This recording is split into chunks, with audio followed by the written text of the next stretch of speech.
مجھ سے ایک بوڑھی عورت نے پوچھا مسئلہ، اس نے کہا کہ عورتوں کے جو خاص ایام ہیں اس میں روزے کی قضا ہوتی ہے، اس کی عمر 60 سال کے قریب ہو، تو میں نے کہا ہوتی ہے، اس نے کہا مجھے تو آج تک کسی نے بتایا ہی نہیں، میرے تو 60 سال کے اندر میرے اتنے بچے ہوئے، میری شادی ہوئی تو 14 سال 15 سال کے بعد تو میں بالغ ہوئی، تو اس کے بعد یہ جتنے بھی کم از کم جو ہے 46 سال بنتے ہیں، 46 سال کے اندر میں نے تو ایک بار بھی رمضان کے روزوں کی قضا نہیں کی۔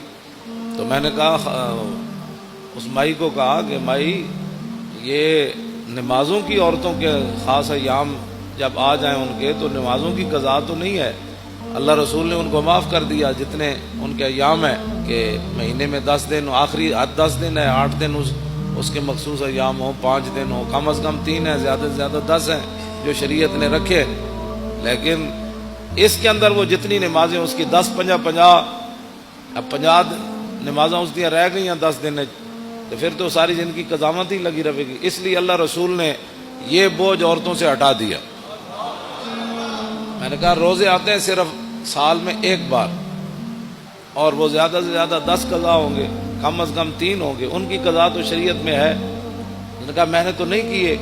تو میں نے کہا آپ نے نہیں کیے تو یہ تو آپ کا اپنا قصور ہے، آپ کریں۔ میں نے کہا کیسے کروں،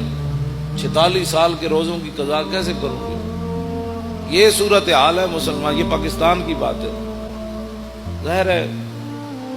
ہر بندہ تو مفتی ہے، تو جب شریعت کا مسئلہ بتایا ہی کسی نے نہیں،